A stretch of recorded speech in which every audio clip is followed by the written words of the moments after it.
You provide a valuable service and venue for all of Georgia. Good afternoon. I'm Skipper Stipmoss. I'm the founding executive director of the Georgia HEIRS Property Law Center. I will be presenting today with my esteemed colleague and friend, Gentry Mander. Before we get started, I have a couple of housekeeping items to go over. There's the Pro Bono Partnership of Atlanta. Again, thanks to them. I got a little bit ahead of myself before the slides were moved, but that's okay. Like any good law firm, we have to give a disclaimer. We are not giving legal advice in this presentation. We are providing it for educational materials only. A roadmap for today. As you can see, Gentry and I will be covering a lot of information in our materials today. Please keep in mind that this is a basic overview. An introduction to estate planning. This is not an in-depth study of any one area of estate planning. We are hoping that this is the first of many conversations with Georgians and their communities about estate planning. As a matter of fact, there is so much information in our presentation that we had to reserve some of the slides as an appendix. This whole PowerPoint, including the appendix, is available on the center's website. You can also download it at any time during this presentation. In the housekeeping notes on your screen. The webinar will be available in the next several days on the center's website, and I understand also that Pro Bono Partnership of Atlanta will be emailing the link to the webinar out to the registered participants and the individuals who participated. And my last announcement before we get started is the center has been working diligently on an estate planning handbook for communities that will include a lot of the information we are discussing today. This estate planning handbook will be posted on the center's website early to midweek next week. Please check back for it. It's been a labor of love by our staff, and we're quite proud of it. With that, let's get started. So we are the Georgia HEIRS Property Law Center. Our mission is to build generational wealth, social justice, and community stability by securing and preserving property rights. We have 4 attorneys, a social worker, a paralegal, and a network of pro bono volunteers and grassroots organizations. We do statewide work with our geographic focus in Atlanta and South Georgia, and we have offices in Atlanta, Athens, Fitzgerald, and Valdosta. So what do?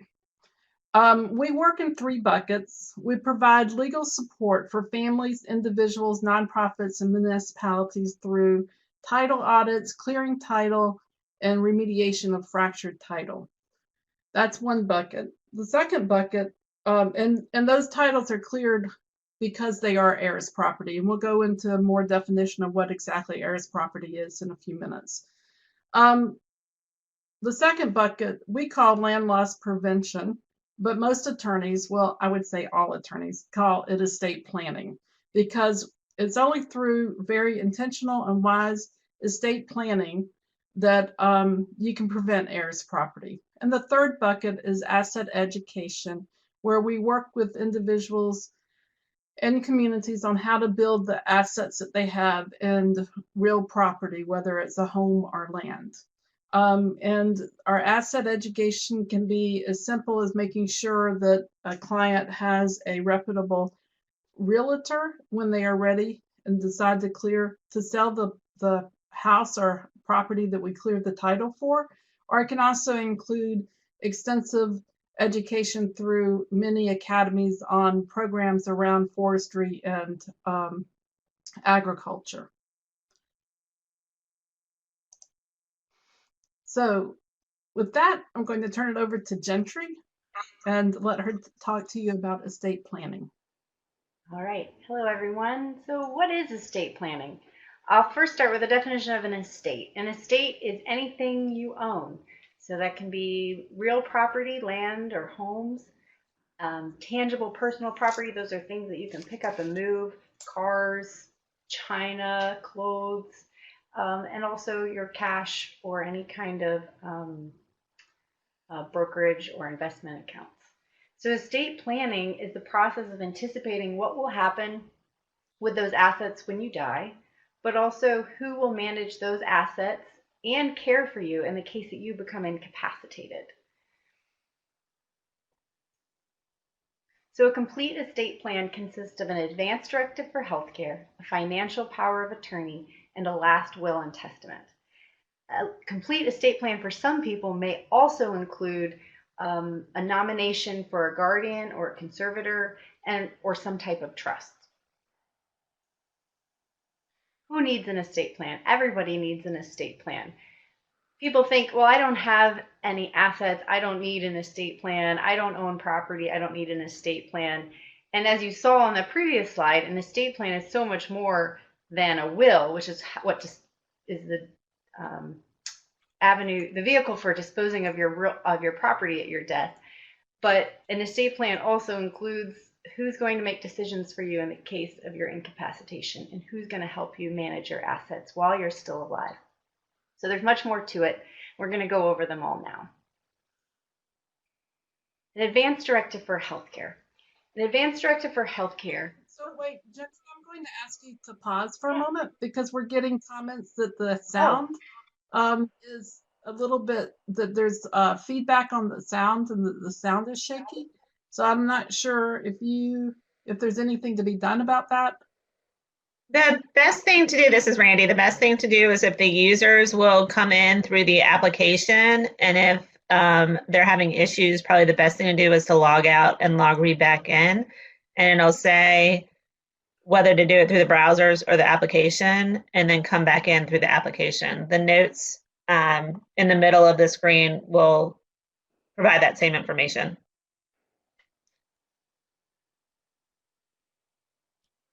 Okay, go for it, Gentry.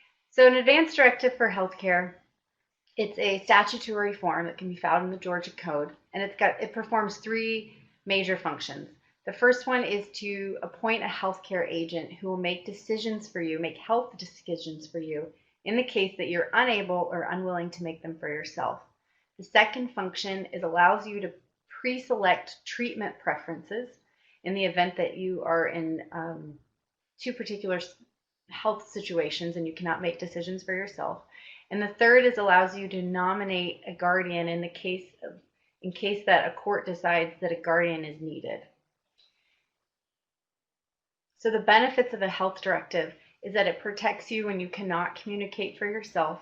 It ideally prevents arguments between your family members, right? We don't want dad saying, oh, Gentry didn't want to live like this, and my husband saying, oh, you can't kill my wife, right? So if I can make it very clear before something happens to me, it's better for your family. It gives you control over how you're treated, and in the case that you do want to not have your life sustained indefinitely, it can reduce medical bills. So the first component, a healthcare agent. So this person just needs to be over 18 years old and it doesn't have a conflict of interest with you. It cannot be your doctor.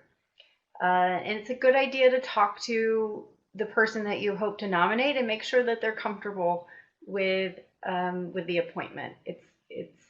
It can be a very difficult position to be in, and you want to know that you have the right person and the person who's willing and doesn't say, no, thank you, I don't want this responsibility.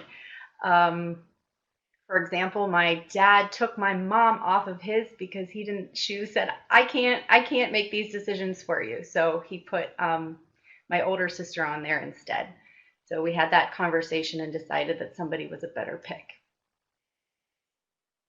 The second component are your treatment preferences.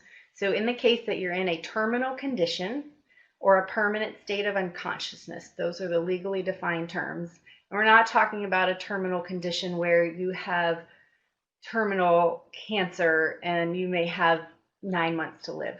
We're talking about your death will likely come within a month or so and you are unable to communicate. So if you have a terminal condition but you're able to communicate, you don't fall under the legal definition in the case where an advance directive kicks in.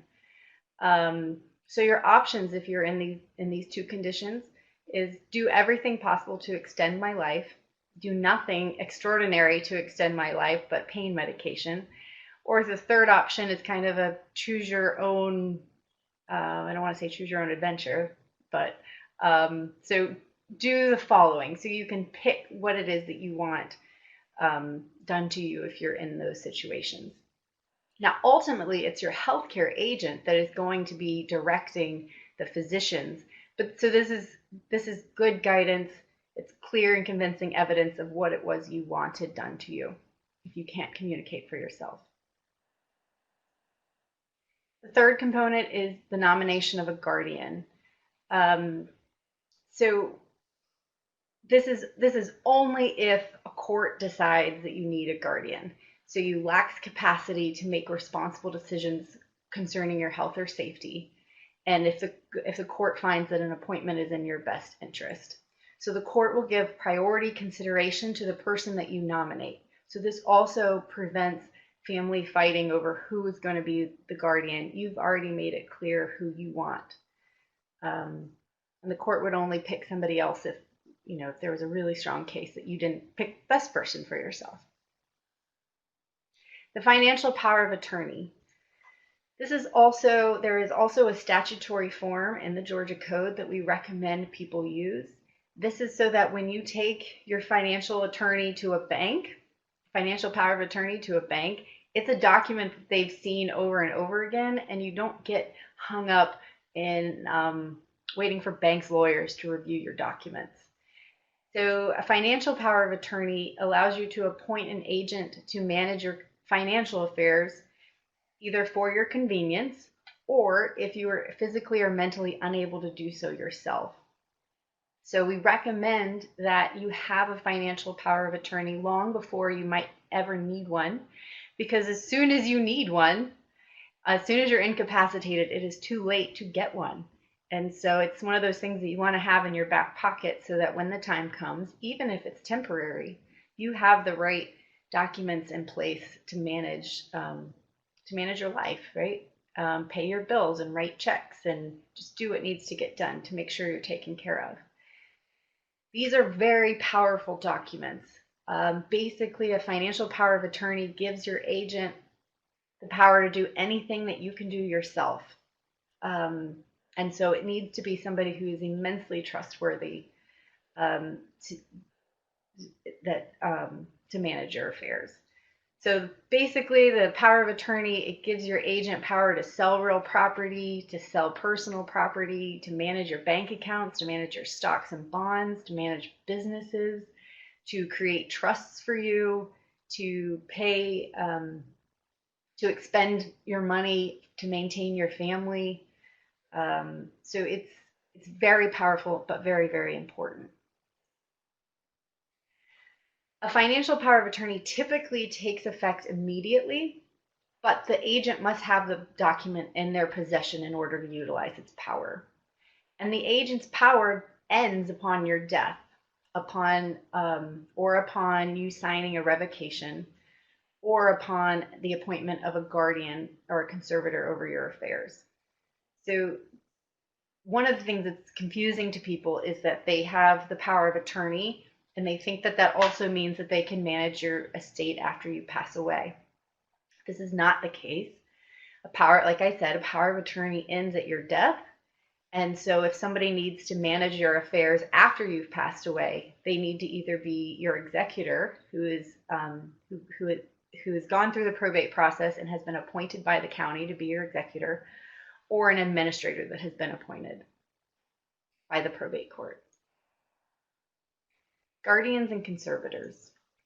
So we talked a little bit about guardians, but the primary responsibility of a guardian is to make decisions about the support, care, education, health, welfare, and general well-being of a minor or an incapacitated adult.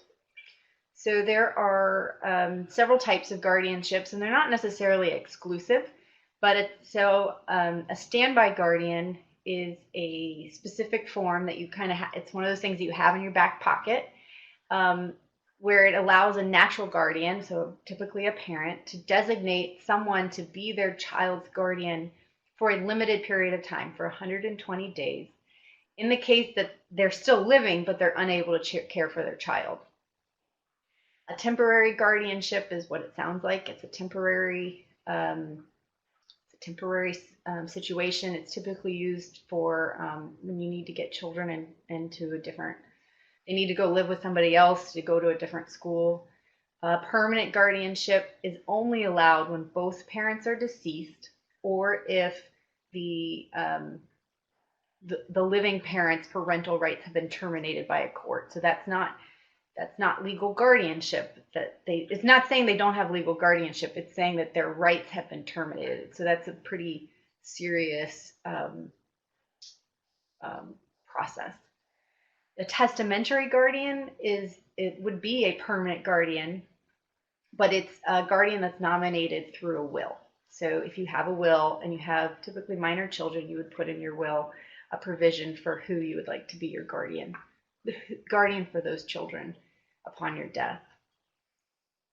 Conservators. So a conservator receives, collects, and makes decisions about assets that are owned by a minor child or an incapacitated adult. So I think of it as a guardian guards your body and your health, and a conservator guards your assets.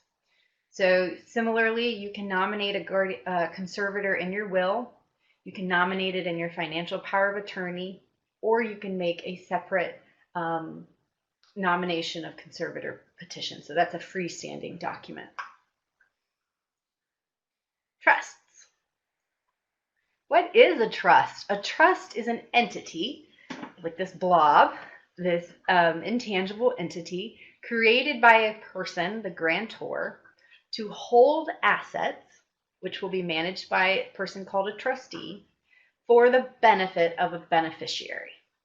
So there's several different kinds of trusts. I'm going to talk about a few of them, but a trust can last 360 years in Georgia. So it's a very long time to have a document So it's really important that you consult a qualified attorney so that this document that can last 360 years is not screwed up. So common types of trusts. Testamentary trust. Remember previously I mentioned a testamentary guardian. So that means when it says testamentary, it means that it's laid out in your will. So a testamentary trust is created through language in your will to hold assets that have been gifted to a beneficiary. Typically it's for a beneficiary under the age of 18. So you say, I want my child to receive X, but since he's only 1 year old, I would also put a trust in there to hold that until he's old enough to have it himself.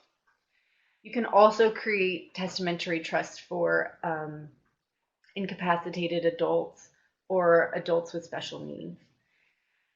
A revocable trust is probably the type of trust that most people are thinking when they hear trusts. It's also called, a revocable living trust is also called inter vivos or inter vivos trust. So the revocable part of that title means that it can be revoked by the grantor, the person who created the trust, anytime prior to that grantor dying or becoming incapacitated. The opposite of that would be an irrevocable trust. So an irrevocable trust, as it sounds, is one in which the grantor has created a trust but does not retain the power to terminate that trust as they wish. And there's usually tax purposes for why one would want one over the other. The living part of that just means that it's created during the lifetime of the grantor, as opposed to a testamentary trust that is created upon the grantor's death and the probate of their will. Typically, people have a revocable living trust to avoid probate and maintain privacy. So when you have a trust, you put you put property into that trust. You also then typically have a very, very simple will that mops up any other property that we forgot to include or that didn't get that you didn't go through the process of transferring during your life. And so you just probate a very simple will that has no doesn't have any information about you or your property, and so it's very private.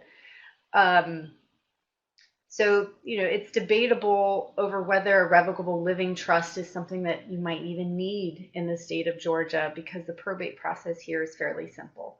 But if you own property in multiple states, or you might die a resident of a different state, then a revocable living trust might be something that would be good for you. The last one I'm going to go over is a special needs trust. This is a trust that's used to preserve and protect the ability of a minor child or an adult with special needs, a child or an adult with special needs, to collect means-based financial assistance.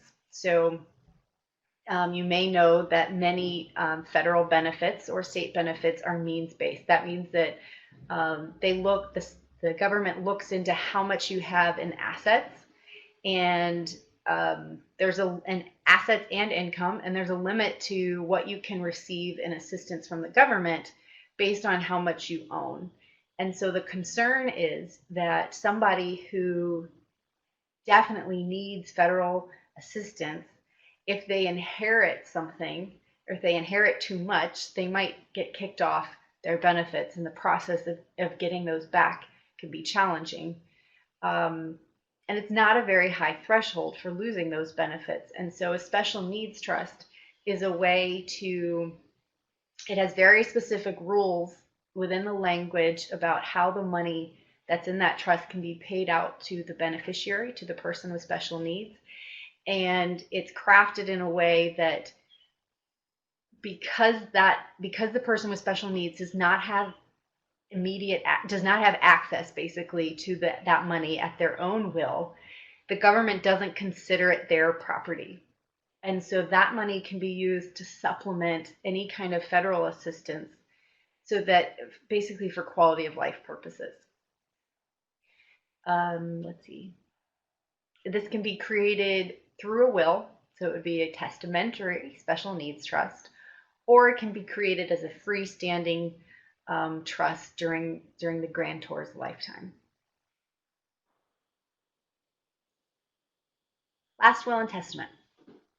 A will, what we call it colloquially. A will is a document leaving instructions for what will happen to your assets and who will care for any minor children or incapacitated adults when you pass away. So the 4 major functions: allows you to decide who you want to receive your assets, allows you to appoint an executor, that's the person who will manage your estate upon your death, allows you to establish testamentary trusts if necessary to hold assets for any minor children, and it allows you to appoint guardians and conservators to protect the interests of those minor children or incapacitated adults. We highly recommend that you work with a licensed attorney to prepare your will.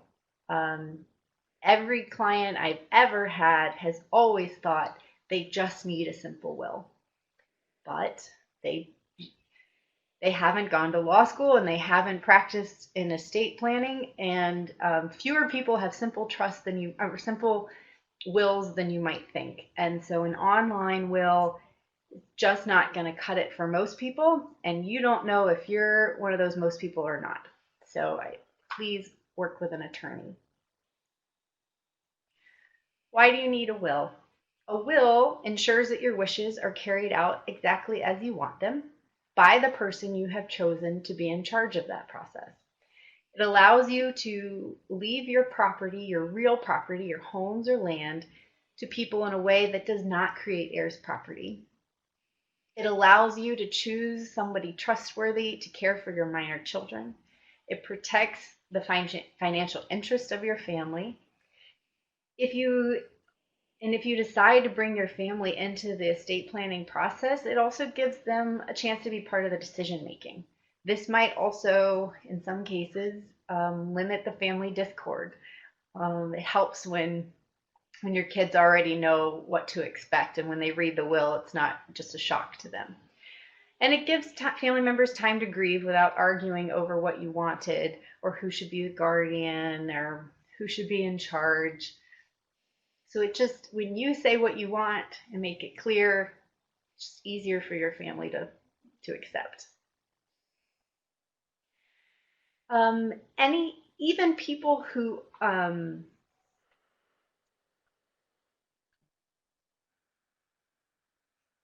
I see a typo. So this should say individuals who own an interest in real property, who own an heirs property interest in real property, also benefit from carefully drafted will, because if you can at least ensure that your share of the property, your 1/6 or 1/3, is not further split between heirs, then you are while the heirs property situation has not been improved, it also hasn't deteriorated. You do not need to wait until the heirs property issue is resolved before you begin estate planning. And a will may just be a stopgap measure. Like I said, it doesn't solve the heirs property issue. It just hopefully prevents it from getting worse. So some important terms that you may see in a will is decedent. That's the person who has died. An estate, as I said, it's all the real property and possessions belonging to a decedent. The beneficiary is a person who will receive a benefit under your will. It's important to distinguish between a beneficiary and an heir. So a beneficiary is a person who's named specifically in your will, and an heir is are people who are your closest kin as determined by the Georgia Code. So they may be the same people, but they're not necessarily the same people. A descendant is a lineal descendant, so your children or their children. It does not include your spouse. An executor is a person who will handle your estate. And per stirpes, you may have seen and wondered what is this weird word and why is it usually italicized? This means that if a beneficiary passes away before the decedent, so let's say, Skipper will go over it in a couple of slides, but okay, I have two sisters, so there's three of us. If I pass away before my parents, that means that per stirpes means that my son would take my third in my place. So the third that I would have inherited from my parents. But we'll go over that in a little bit. The standard provisions of a will are identifying your spouse and children, giving instructions for the disposition of your body, giving instructions for how to deal with debts and expenses, instructions for how to distribute your home or land, for distributing your personal possessions and vehicles, your cash stocks, bonds, and others investments, and then any other assets you may have. It identifies the executor and lays out the executor's powers. And it may create, as I mentioned, a testamentary trust or a testamentary special needs trust. And it may also identify guardians or conservators. There are some assets that you do not pass through your will. I think I already mentioned the ones that do. So the ones that don't are home or real estate that you own as joint tenants with rights of survivorship. So those are very specific words that would need to be in your deed. If you owned property like that, the property automatically goes to the other joint tenant who is surviving, regardless of what your will may say. Life insurance policies and retirement accounts, they pass according to a beneficiary designation form that is held by the life insurance company or the company that holds your retirement accounts. It's a good idea to contact them every few years and get a copy of that beneficiary form and make sure that it matches what you want it to say. You can also have joint bank accounts that are payable on death. This could also be investment accounts, so where you name a beneficiary for those as well, and then the property goes to them upon showing your death certificate. Or assets held in a trust. Those are owned by a trust, they're not owned by you, and so you can't pass them through your will. They would pass according to the provisions in the trust. To have a will, you only need to be 14 years of age. But a will must be written, must be freely and voluntarily signed by you in the presence of two disinterested witnesses. That means that they're disinterested, means basically that they're not beneficiaries. And it will transfer, and it needs to transfer your assets upon your death. There's no particular form or words necessary. It just needs to make your intentions very clear. And Georgia does not recognize oral wills, so I can't tell Skipper, hey, Skipper, I want to leave my house to you. It's not going to fly. And an unwitnessed will is also not recognized in Georgia, so it's crucial that it's properly witnessed. It is not necessary for a will to be legal that it is notarized, but it is also highly recommended that you do what's called a self-proving affidavit, where the witnesses and the testator swear before a notary public that the will was properly executed. So what happens when you die with a will? Hopefully things go much more smoothly. It's called dying testate. If you die testate, you decide who inherits from you. You decide who becomes your executor. You decide who becomes the guardian of your minor children or an incapacitated adult. And if you leave your property in your will to more than one person, it still becomes heirs property. And a will must go through the probate court process in order to have effect. So just because you have a will in hand that says, so let's say I put it in writing like I was supposed to, and it was properly witnessed saying Skipper gets my house, she doesn't just get my house because she's got that will in her hand. It still needs to be probated and a few other steps in order to get the house put in her name. What happens when you die without a will? If you die without a will, it's called dying intestate. When you die intestate, the Georgia Code decides who inherits, so that's who are your heirs according to the Georgia. A probate judge will decide the best administrator. The probate judge is going to decide who is the guardian for your minor children.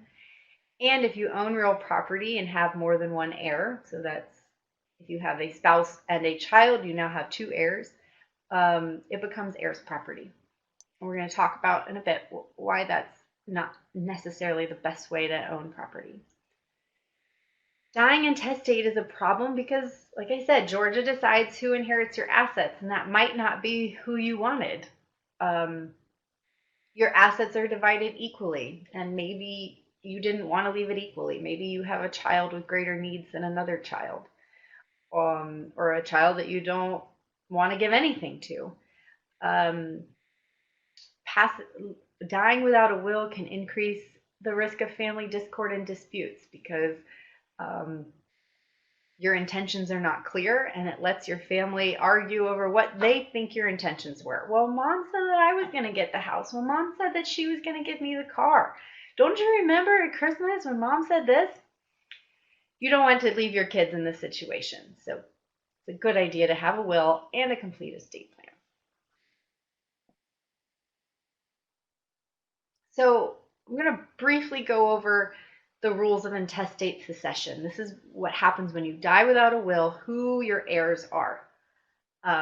And I'm just really going to briefly go over it. We have all the details in here, but it's very nuanced. It can be very nuanced. It's often based on dates of death, and so it can be complicated. But if you are married with no children, your spouse gets everything. If you are married and have children, your estate is shared between your spouse and your children. So if you have a spouse, but your spouse never gets less than a third. So if you have a spouse and a child, they split it 50-50. If you have a spouse and two children, they each get a third. So 1/3, 1/3, 1/3. If you have a spouse and three children, your spouse gets a third, and your three children split the other 2/3, whatever number that is. If you have children but are not married, then your property is shared equally by your children per stirpes. So if one of your children have passed away before you, then their children will inherit their share. If you do not have a spouse, a child, or other descendants, then your estate is shared among your surviving parents. If you also do not have parents, it's shared equally by your siblings. If you also do not have siblings, but if you have any nieces or nephews, then they would take. If you also don't have nieces or nephews, it would go to your grandparents. If your grandparents are not not living, then it would go to your aunts and uncles. If you also do not have living aunts and uncles, it would go to your first cousins, and maybe their children.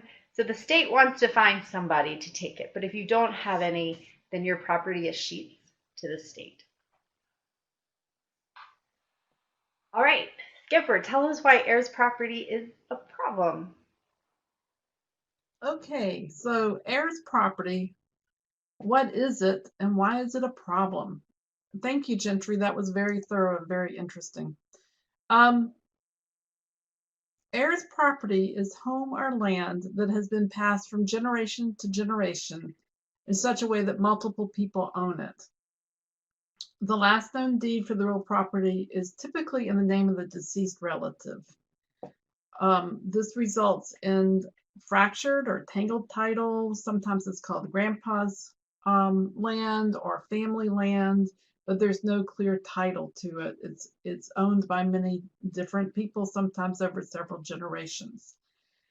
So heirs property is created when the owner dies with a will, leaving it to multiple beneficiaries. Oftentimes it's a misnomer. Folks think that if they have a will, that they are not creating heirs property, but you actually have to look at the language in the will. If you have 4 children and you've left your home or your land to 4 children, you have basically created heirs property because those 4 children will own it as tenants in common.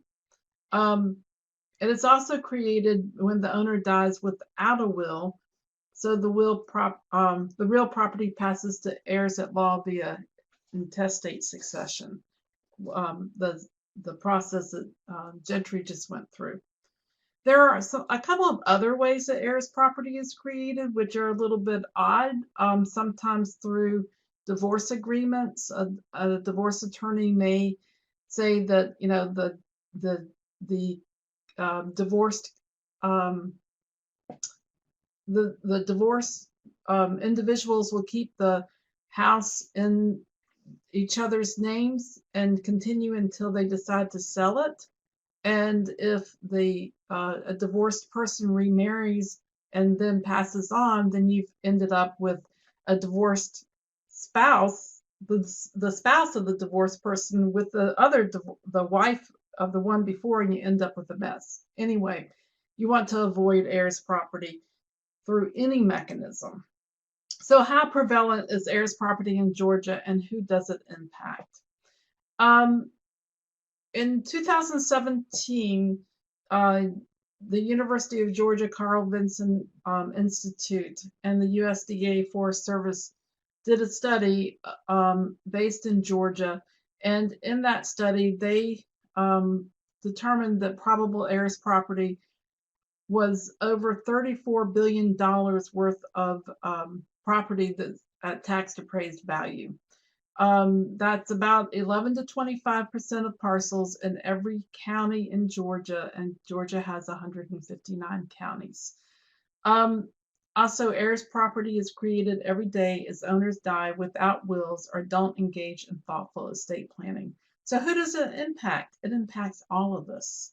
It impacts the municipalities, the nonprofits, the private sector, the researchers and public outreach, state and federal agencies and legal community. And the way that it impacts everyone is that if you have blight, then you pull down your tax base, and it impacts the value of the houses around that blight. And oftentimes the blight is created through heirs property because individuals can't get a loan to repair their house or can't participate in a housing rehab program. And as a result, they can't take care of the house, so they can't fix the roof, they can't do the regular maintenance, and so they end up moving out and abandoning it. And when they do, they increase the demand on rental property, and they also have created another house that goes towards blight. So, you know, there are also issues with landowners having heirs property not being able to sign up for USDA programs, housing programs. There are many implications of heirs property. So heirs property, what happens? I mean, this is a lot of what Gentry went through, but it also, we have this chart here to sort of show you. So if mom owns a home and dies without a will, and she's survived by her husband and 6 children, the real property is owned by 7 heirs. That would mean that according to statute, dad would get a third, and the 6 children would divide the remaining 2/3. So let's keep going and see what happens next. So mom passes without a will, and she's survived by her husband, but 2 of her children have passed away.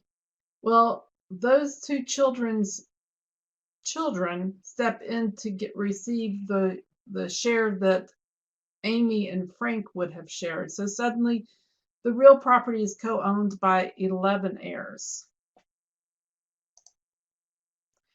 And if Amy and Frank had been married and had 3 children, it immediately goes up to 13 heirs. So it multiplies rather quickly. So mom is survived by her husband and their 6 children. 2 children died after mom and did not have wills. Each of those 2 children's deceased children are survived by the 3 and their spouse. So that's how you end up with 13. So how is heirs property created? It's created both when an owner of real property dies without a will, so the real property passes to the heirs at law via the rules of inheritance, or the owner dies with the will, leaving real property to 2 or more beneficiaries. It's important to have a will, but it's not always enough to have a will. You must have a will that purposely prevents heirs property. I'm sorry, someone was typing and I had to look and see if they were giving me directions, but I think all is good. So what does it mean to own heirs property? Owners of heirs property are tenants in common. Each heir has the equal rights to full use and possession of the real property, and each heir is legally responsible for taxes and other property-related expenses. Each heir may transfer interest of real property to another heir or an outside individual, outside meaning a non-family member. Each heir may seek a partition of the real property, and each heir must agree to any major decisions about the real property.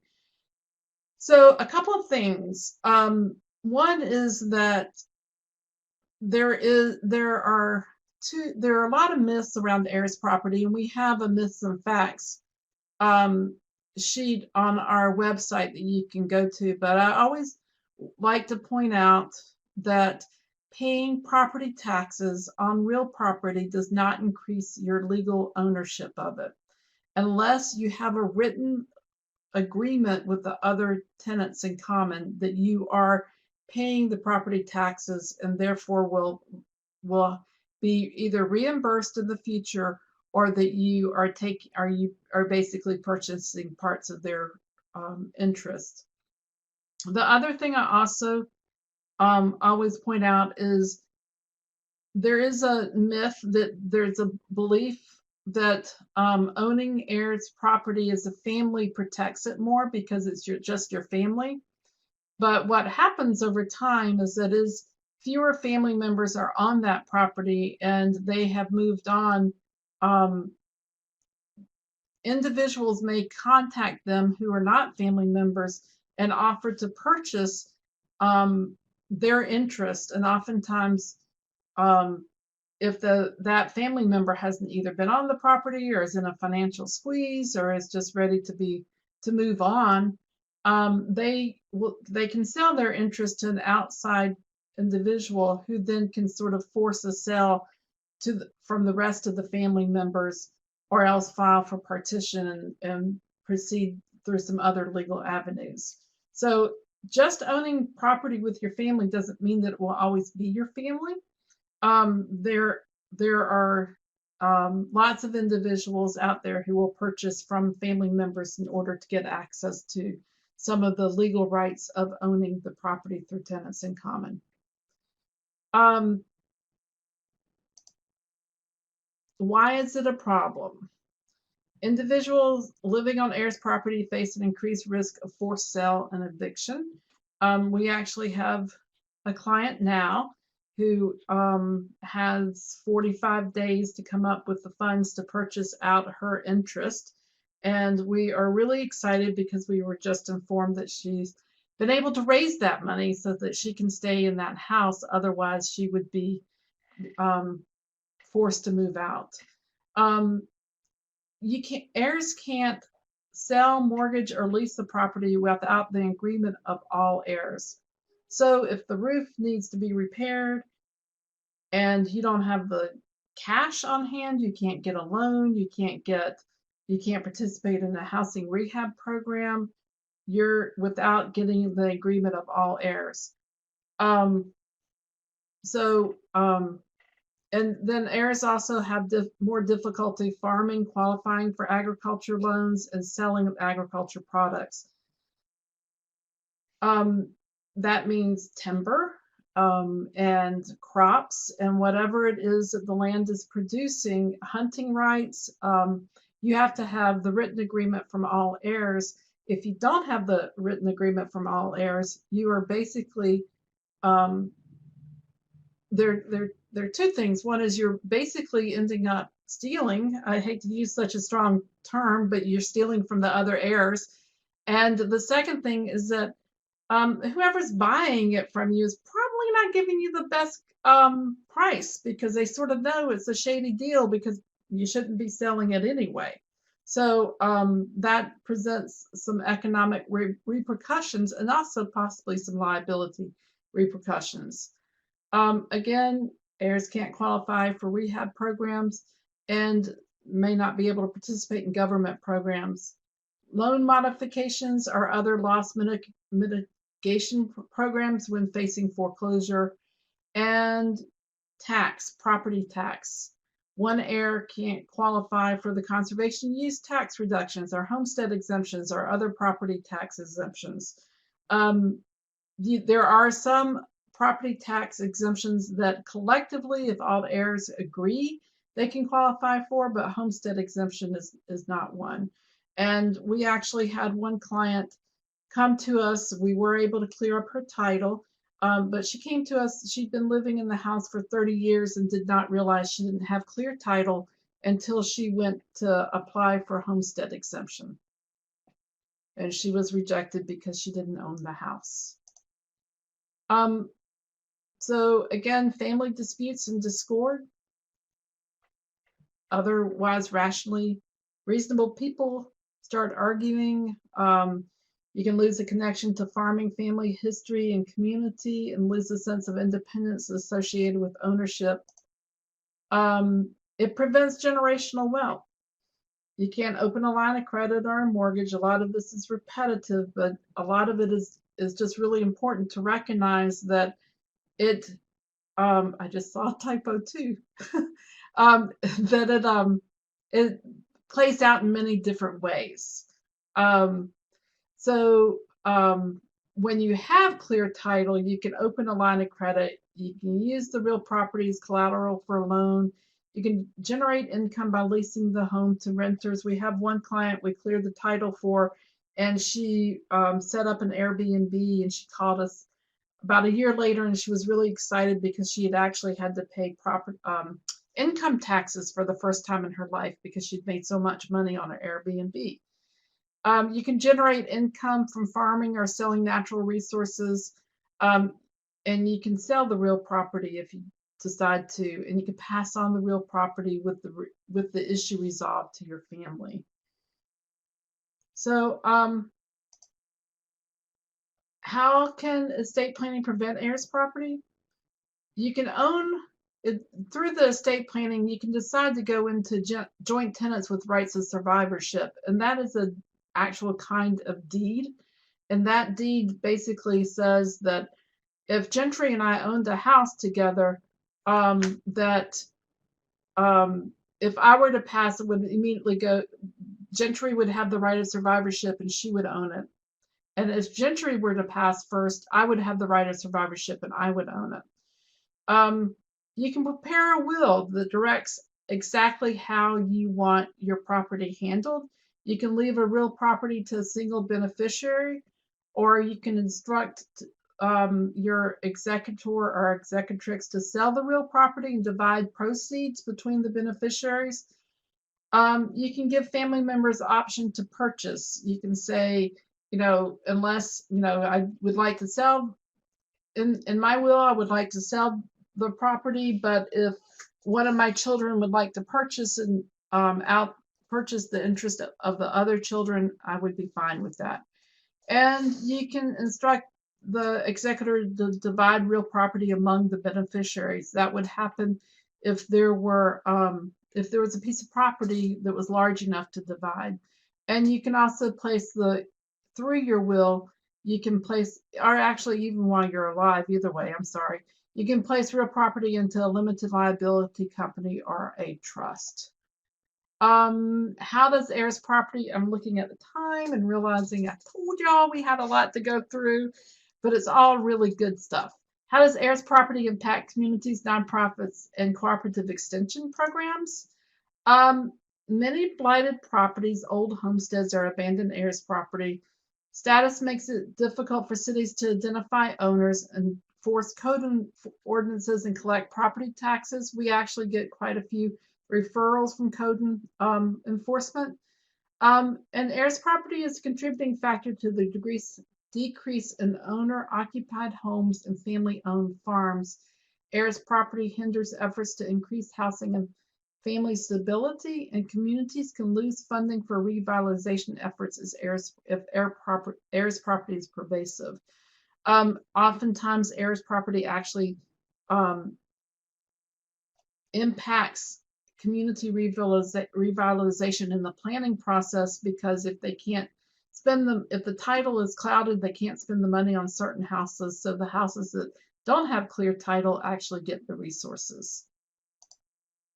How does heirs property impact nonprofits? Estate planning is critical for nonprofits to preserve subsidies. Nonprofits invest in homes and community revitalization. Throughout our travels through Georgia and talking to different nonprofits and communities, we have heard stories of nonprofits who repaired an elderly person's home, and when she passed, there was no will and there was no intentional estate planning. And so her children inherited, and then the children started arguing over mom's house. And as a result, it became blight, and those subsidies of the nonprofits were lost within a very short amount of time because mom had 10 children. So that's not an unusual story. It's actually a rather common story.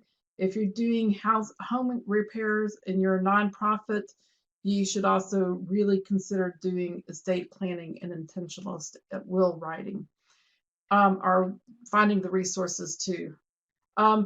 It preserves affordable housing stock, and it prevents blight. It provides safe housing for minor children and incapacitated adults. Another example, I always love to tell client stories, is the client who came to us. She was raising her 3 grandchildren. One of them had cancer, and her house was heirs property. We were able to clear the title for her, and so now she has a safe home to raise the 3 grandchildren. So it really does impact safe housing. How does it impact cooperative extension and landowners? heirs property is a disqualification for many assistance programs and affects many agencies simultaneously. Ultimately, heirs property affects landowner ability in programs and affects cooperative extension agents' ability to assist landowners. Estate planning is critical for cooperative extension programs to deliver financial literacy programs, manage and build assets of homes and farms, prevent loss of homes and farms, enable best management practices of conservation and forestry plans, and manage timber through planting, controlled burns, harvesting, and selling. So wrap up. Having a will does not mean you will not create heirs property upon your death. But having a will that does not leave real property to more than one person is the best way to prevent heirs property. Who needs to consider heirs property when drafting their will? Everyone, especially if you own real property. But even if you don't currently own real property, or you know that you own real property, and even if you just own a fractional interest in real property. I just realized that Gentry was supposed to do that slide. Yeah, so that's Weren't okay. you, Gentry? Did I? So, No. anything you'd like to add? Okay. So I'll let you do the safeguarding because I think that one was yours too. Safeguarding your documents. Original documents should be stored in a safe and accessible place. Your will that is so well hidden that nobody can find it doesn't do you much good. An advance directive for healthcare that nobody can find when you're in the hospital and need an agent to communicate on your behalf does nobody any good. So it needs to be in a safe place, but an accessible place. We do not recommend that you store documents in a safe deposit box because those are not easily accessible. You should let your agents and your executor know where to find not only your will, but also, well, your executor needs to know where to find your will. Your agent needs to know where to find your power of attorney and where to find your health directive. Do not ever write on your will. Do not cross out any sections or any words. Don't make changes in writing in the margins. Doing so may invalidate the entire document. In some cases, it's just a provision, but it may invalidate the whole thing. So if you want to make changes, you need to go back to your attorney and either draft an entire new will or what's called a codicil. It's probably best just to start fresh, but it is super important that you do not write on it and you do not hide it so well that nobody can find it. So, we do have some questions, Skipper. Okay. So I just want to show real quickly that we do have an appendix that you're going to have to look at later because we are quickly running out of time and probably attention span. So that appendix is part of the PDF and you can access it on our website. Okay, so which question are we going to start with, Gentry? I was thinking of getting some of the low-hanging fruit. Is a testamentary devised to multiple children as joint tenants with right of survivorship a method of avoiding heirs property? I would say it's still heirs property, but because it's owned by multiple heirs, but it can. It will ultimately resolve the issue. Like as people die off, the issue will be resolved. But while all those individuals are alive, it will take all of them to manage the property and to be able to take out a loan, to be able to sell the timber, to be able to do anything. And the other issue with doing it this way is, say you have 3 kids and they all have their own children. So maybe you have 9 grandchildren. If you leave it to your 3 kids this way, and nobody ever they don't ever sell the house and it winds up in one child's name, you are basically disinheriting the other 2/3 of your grandchildren. So that's might not be the best option, but it just depends. Of course, as everything depends, doesn't it? So actually, Gentry, a question just came up that what is the role of the executor? Would you speak to that I for a will moment, very please? briefly, but I'll also say that we have another webinar on our website where we discuss the probate process. But the executor's responsibility is to collect and secure the assets. Maybe it depends on the rule, what's in your will, but it's to let the court know what you own, to and then to ensure that those assets are distributed to the people who are supposed to receive them under your will. The executor needs to file notice to the creditors and debtors. And there's a handbook on the Georgia probate website for executors and just what they need, what their responsibilities are. So I see another question from someone that says, yikes, I think my dad and his brothers are in heirs property. How do you fix it once it's happened? That's a whole nother webinar. We do have some materials on our website, and we are working on some materials on how the options for fixing heirs property, but a lot's going to depend on what the dad and the brothers want to do. Yeah, that's if they live in the state of Georgia, you're welcome. That the number up on the screen is our intake number, and you're welcome to encourage your father to call that number. Here's the can the property be cleared if the majority of the owners agree to donate it? Can't do anything with the majority. Anything that needs to happen with the property needs to be unanimous.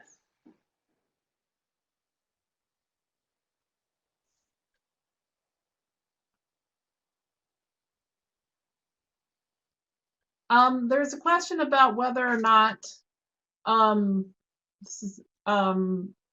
whether there are any situations where keeping the status quo as heirs property is something we would regard as acceptable. That's a hard question. My gut reaction is no. However, it is a family decision and it is not our decision. We believe in self-determination. We will give our clients the best information we have to make the wisest and best decision for their strategy and what they want to do.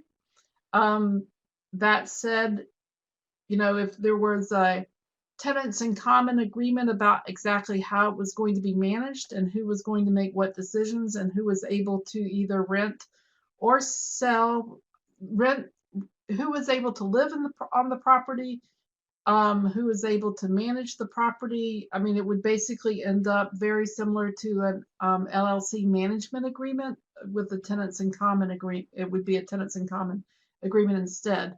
That said, I have seen gallant efforts made at reaching a tenants in common agreement to get all the heirs on the same page with what could be done with the property. I've never actually seen one completed and executed and accomplished. I'm not saying it's not possible, but having been around this issue for most of my life, it is sort of a unicorn. So what's another question? So I'll talk about bank accounts real quick. So a joint account, okay, where they are joint owners, that bank account will go to the surviving joint owner. A payable demand account is different. That means there is an owner, and only when they die does the account go to the person listed on their beneficiary designation form. And then a regular bank account that does not have a joint owner and does not have a payable upon death designation form will go according to your will or according to the Georgia Code if you do not have a will. So I'm going to take a stab at the question that must be coming from an attorney. It says, is a statutory action for quiet title a realistic solution to the heirs property problem? And I'm going to say I don't think so. And I'm going to leave it at that. If that person wants to contact me at info@georgiaairsproperty.org, I would be happy to have a more in-depth conversation, but I don't think that that's a viable solution. The next one is a follow-up to the question about leaving property to multiple children is joint tenants with right of survivor. What if you leave the remainder interest of your property to your children is joint tenants with right of survivor? Is it still considered heirs property? While they're alive, it would still be, if I understand that question, it would still be heirs property, because as long as you have multiple owners of the property that are heirs, you have heirs property, whether it's created through a joint tenants with right of survivor or whether it's created through tenants in common.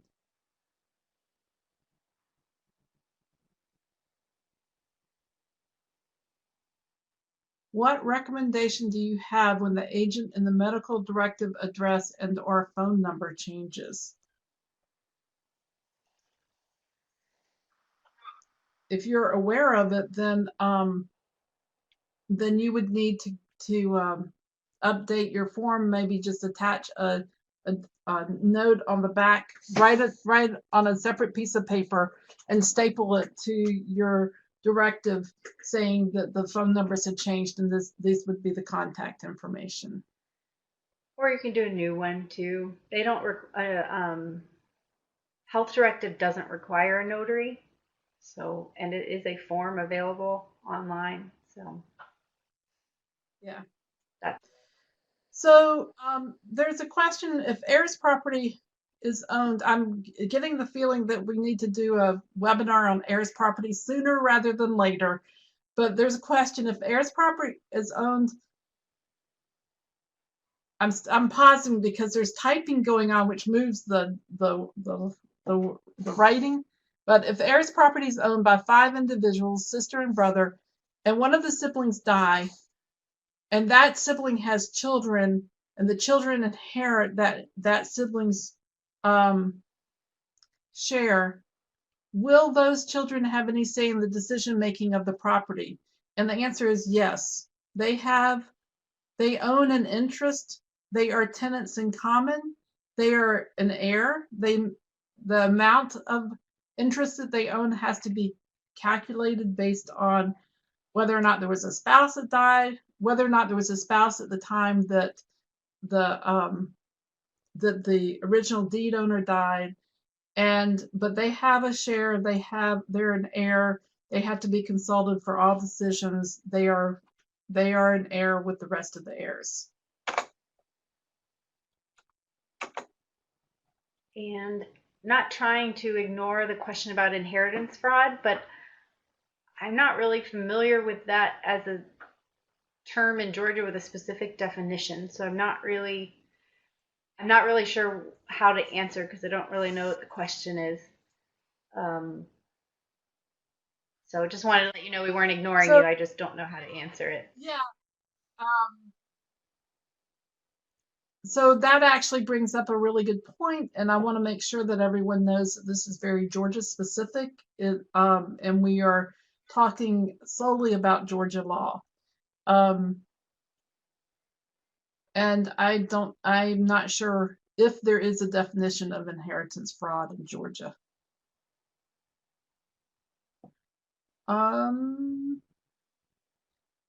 What are some common sense techniques for discussion with an heir who is unwilling to agree to the use of property?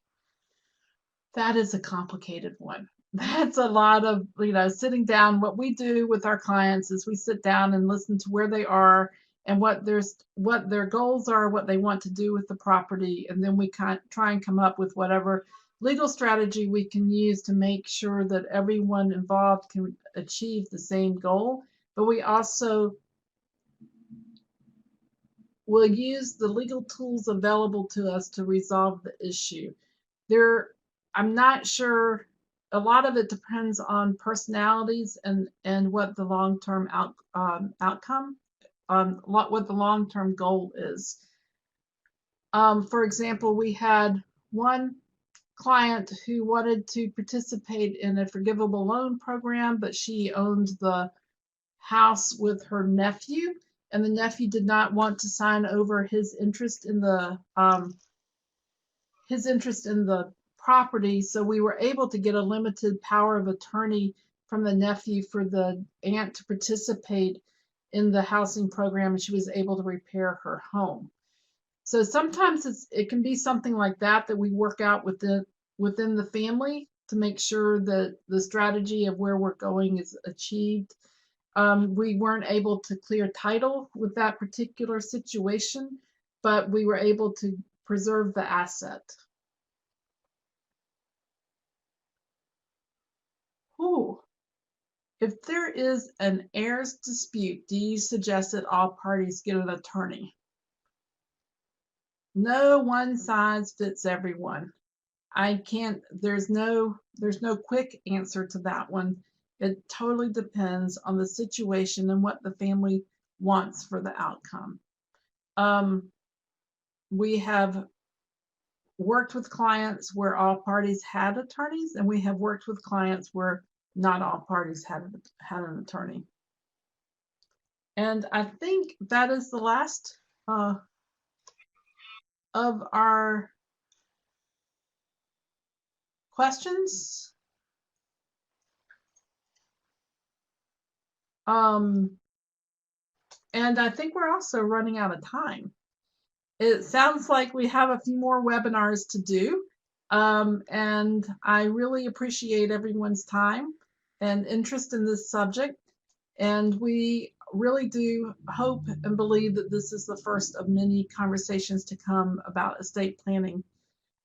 If you have any follow-up questions, you can reach both Gentry and me via our website. There's a contact section, and you can also email info@gaeirsproperty.org. The info email comes directly to me. If you would fill out a survey at the end of this, we would greatly appreciate it. And thank you again to Pro Bono Partnership of Atlanta. And y'all have raised some really good questions. Thank you. Thank you, guys.